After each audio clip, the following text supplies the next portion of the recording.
Sri Lanka's government has admitted to Al Jazeera that its military bombed a civilian safe haven after it was declared a no-fire zone. The admission followed the leak of satellite photos taken by the United Nations, which show signs of airstrikes inside that no-fire zone. The government says no civilians were ever in danger.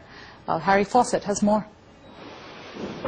For weeks now, the Sri Lankan government has said images like these, broadcast on pro-Tamil outlets, are just Tamil Tiger propaganda. For weeks it's denied accusations that its armed forces have been using heavy artillery or air power in their self-designated no-fire zone, where tens of thousands of civilians and the last remaining rebels had clustered.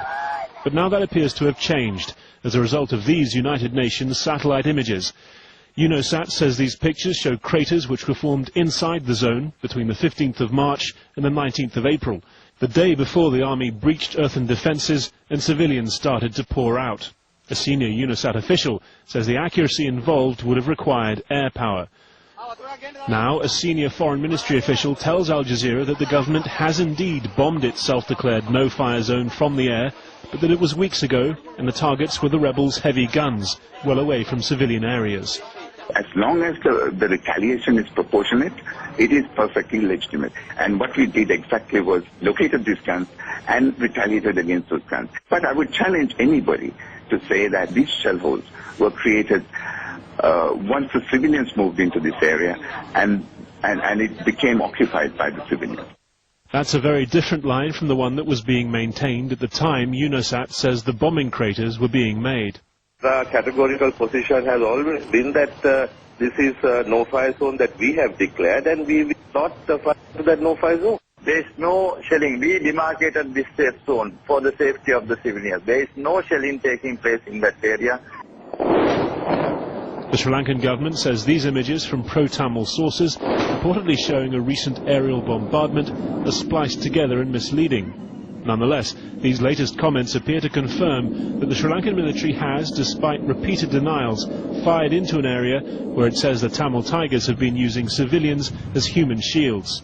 Many of those who have managed to get out say the rebels were indeed holding them against their will and fired on them to prevent their escape. As more details emerge from the last bloody weeks of this long civil war, the charges against both sides are mounting. Harry Fawcett, Al Jazeera. Well, our correspondent David Chater now joins us from Batticaloa. David, why are there so many conflicting comments from government officials on whether the no-fire zone was actually shelled at or there was any kind of fighting in that area? Well, these UN satellite photographs taken up to April the 19th, as you've already pointed out in the package, that was just about up to the day before they breached the earthenwork defences of the Tamil Tigers and the mass exodus of the civilians started taking place. Now, since that time, they have always maintained to me and maintained to everybody they're not using heavy caliber weapons or aerial bombardments. But at the same time, we've seen so many pictures from that Monday morning onwards when they breached those defences at 4 a.m. So many pictures of bombing campaigns and heavy shelling and huge clouds of smoke coming up from the area, but we still don't know when those were taken.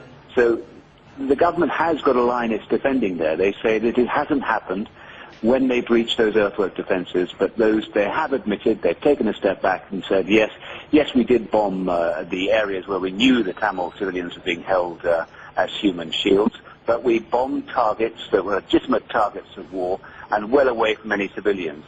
It's a small step back, a small admission from them. But remember, they're still sticking to that line. That as soon as the civilians started coming out, they did not use heavy caliber weapons, despite very recently ordering their troops once again not to use them. So it's still very, very confusing what's happening up there. Even when I was up on the edge of the so-called no-fire zone, and that is now a ridiculous name for it, the combat zone, I heard 6 shells going off. I saw the smoke in the jungle canopy. I was told by the surrounding military that they were just detonating mines or they were incoming Tamil Tiger heavy battlefield mortars. But it's impossible to tell. It was impossible for them to tell, it's impossible for me to tell, and we still don't know too much about the truth of what is actually happening there now to those 50,000 civilians still trapped in the Tamil Tiger.